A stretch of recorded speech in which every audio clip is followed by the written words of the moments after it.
vlog! Welcome back to my vlog. Isang magandang gabi sa inyong lahat mula dito sa Lasak City. Katatapos ko lang gumawa ng aking Coragan homemade ice cream at eto nahahabol ako mga karag-karag sa mga chismisan ngayon na pinagchichikahan ng mga chikadorang chismosa sa social media. Wala muna tayong menopausal fashion distraction look, pero distraction ngayon ang mga kaganapan sa mundo ng beauty pageant. At kaninang umaga nga may nakachikahan akong legit na source sa pagkachismosa din tungkol dito sa isang kandidatang tatanggalan ng corona. Nung malaman ko ang chismis mga karag-karag na confirm talaga at hintayin natin next week ang official announcement ng organisasyon, naawa ako sa kandidatang ito dahil hindi niya kasalanan. Kasalanan ng handler niya mga karag-karag. At yung hindi nakapagbayad bitaw. Yun yung chika. So, itong kandidatang to is wala naman sana siyang kasalanan, but yun nga sa kapalpakan ng humawak sa kanya kaya siguro siya nadamay, pero abang tayo sa official announcement sa organisasyon next week daw malalaman natin. Pero sa tingin ko alam niyo na mga karag-karag kung sino tong Reyna na to natatanggalan ng corona. Hindi naman daw tatanggalan or i-dethrone base ngayon sa bagong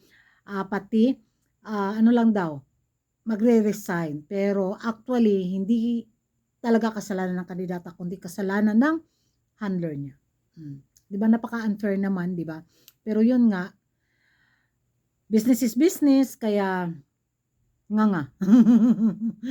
So ewan ko sa inyo mga karag-karag kung ano yung magiging reaction nyo dito nga sa reigning queen na i-dethrone or magre-resign sa kapalpakan ng handler na hindi nakabayad sa organisasyon. Interesting, di ba?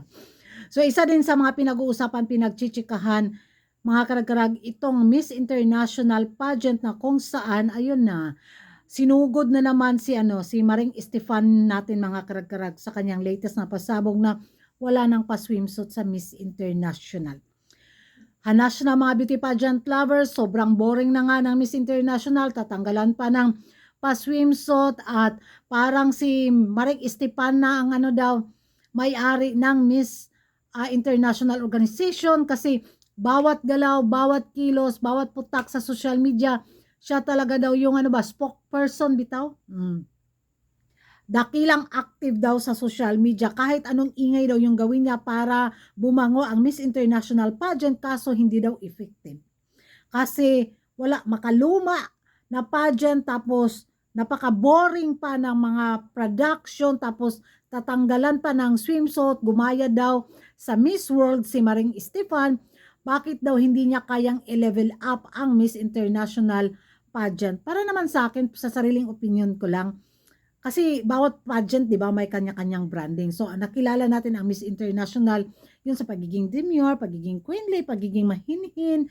So, yun, kasi Japan, di ba, mga Hapon, yung papageant na to, kaya at ang hinahanap nilang winner is very manikain yung mga face lock.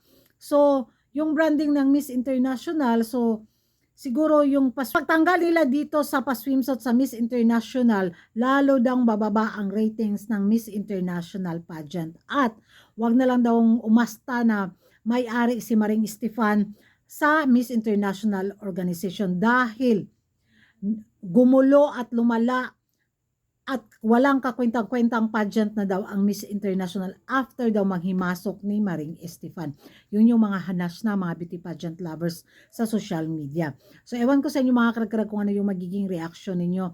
Basta ako, gusto ko yung energetic, yung bang buhay na buhay yung kaluluwa at kalag natin na manood sa isang pageant at ibigay natin yan sa Miss Grand International. Sa Miss Universe, pwede pa naman mga karag-karag, sana maalis na sa pamunuan ni na paring Raul, di ba? So, Supra okay din, may pa good vibes din ang Miss Supra. So, sa tingin niyo mga karag-karag, saang pageant kayo na sobrang na-enjoy at sobrang naburingan? Mag-ingay tayo sa comment section. Kung hindi ka pa nakapag-subscribe sa YouTube channel ko, don't forget to like and subscribe. Coragan Karagan, hit the notification bell para updated kayo sa mga latest kaganapan at late na intriga sa mundo ng beauty pageant. Thank you for watching. See you in my next vlog. Bye-bye!